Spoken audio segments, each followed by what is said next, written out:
Imagine a kid from a tiny island in the Atlantic, Madeira. Far from football's center of power, he had no privilege, no shortcuts, and certainly no guarantees. Just a ball, some rough concrete, and a hunger so loud it became a promise to himself. A promise whispered in the quiet moments between kicks against a wall. A promise that he would be more than just a boy from an island. Years later, the world would start counting his goals. Not just his goals, but his mile markers on a long, relentless highway to greatness. He crossed 800, then 900, then 950. By late November 2025, reports were calling one particular strike his 954th career goal. But this story isn't really about a number. It's about the one thing Cristiano Ronaldo built, that no defender, no critic, and no obstacle could ever tackle. A standard so impossibly high that even time itself struggles to keep up. To understand the standard, you have to go back to the start. Back to Funchal, Madeira. When you're born far from the spotlight, you learn something very early on. Nobody is coming to save you. Your environment might give you a starting point, but it doesn't get the final say. You either accept the hand you're dealt, you accept being called small, or you decide to fight your way out of it one day at a time. One drill at a time, one sacrifice at a time. He chose to fight. Most people look at greatness and see a gift. They see magic. But for Ronaldo, greatness began as a routine. It wasn't a mood he had to be in. It wasn't a vibe. It was a non-negotiable, daily routine. While other kids played for fun, he played like the game was a door, and he was determined to break it open. Because when you come from humble beginnings, you don't chase comfort. You chase escape. You chase a different future. At just 12 years old, he made a choice that would define him. He left his family, his home, his island, for the sporting academy in Lisbon. Think about that for a second. 12 years old. A new city, new faces, new pressures, and a new, profound loneliness. This is the moment most people, most kids, would soften. They'd miss their mom, their friends, their bed. But he hardened. He understood, even then, that motivation is fleeting. It comes and goes. But structure is reliable. So he built his life around structure, training, recovery, repetition. Day in, day out. When the homesickness hit him like a tidal wave, he didn't call home and quit. He went to the gym and worked. When the doubt crept in, whispered by other kids, or even by his own mind, he didn't complain. He went to the pitch and practiced. He transformed that crushing loneliness into a quiet advantage. Less distraction meant more focus. He learned that sometimes you don't find yourself. You forge yourself in the fire of your own ambition. Sporting wasn't the finish line. It was the furnace where the raw materials of talent and desire were forged into steel. Then came the night that changed everything. A friendly match on paper. Sporting versus Manchester United. But in his mind, this wasn't a friendly. It was a final.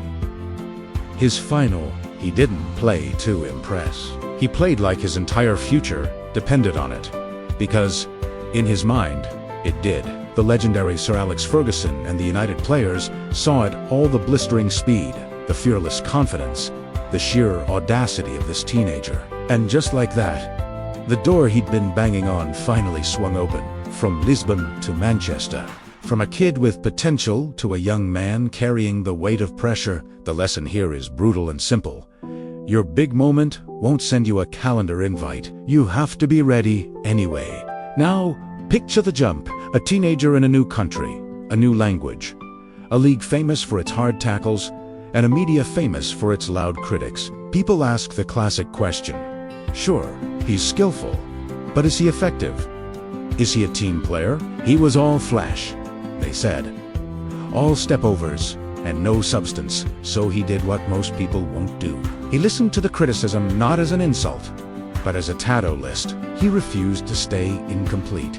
He trained until his body obeyed his vision. He became obsessed with the details: the first touch, the finishing from every angle, his heading, his strength, his speed, his recovery. He didn't just want to be admired for his tricks. He wanted to be undeniable. There's an American mindset that respects the grind you don't post online, the extra reps you don't get credit for, the discipline that looks boring to everyone else until it becomes legendary.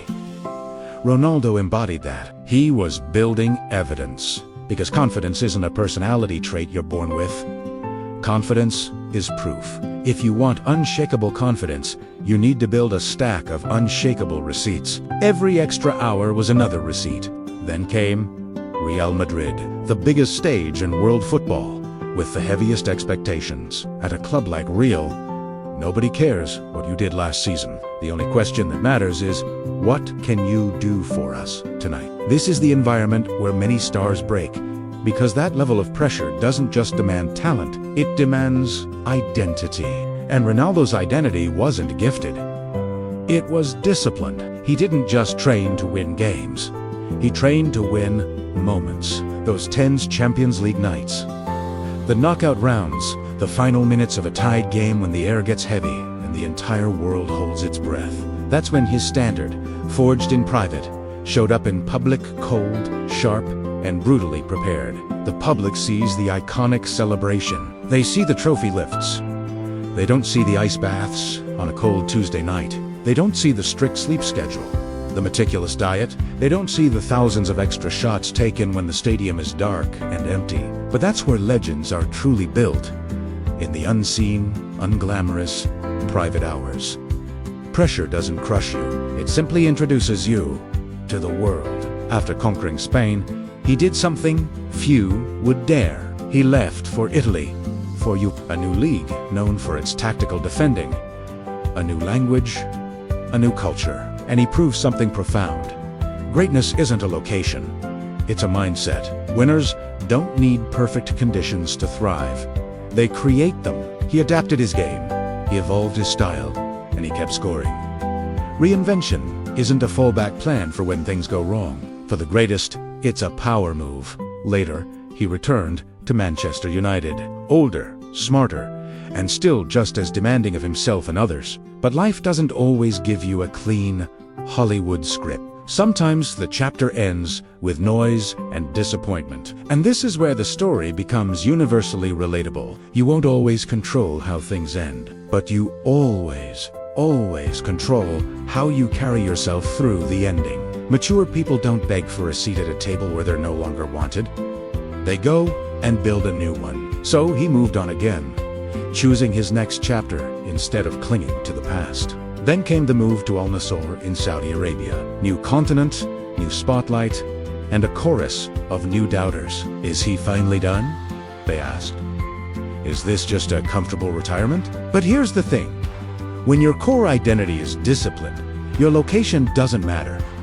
Your standard travels with you. It fits in your carry-on. He hit 950 goals. And then he just kept going. The number ticked up. 951, 952, 953. That reported 954th goal in late 2025.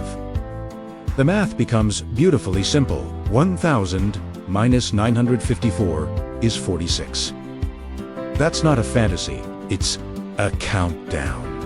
And here's the real message, the part that matters more than any record. He's not chasing 1,000 goals just to say he did it. He's chasing 1,000 because the chase itself is a perfect match for who he is. The journey, the work, the discipline that was always the point. The finish line was never the destination. The standard was. So, don't just worship the goals. Copy the standard, because that number, 1,000, isn't just a football target. It's a human reminder to every single one of us. It's a reminder that you can outwork your origin story. You can outlast your own doubt. You can become the kind of person who just keeps showing up, day after day, until the world has no choice but to stop and count your achievements. If Cristiano Ronaldo can build an empire of discipline from a small island in the Atlantic, you can build your next level from wherever you are right now.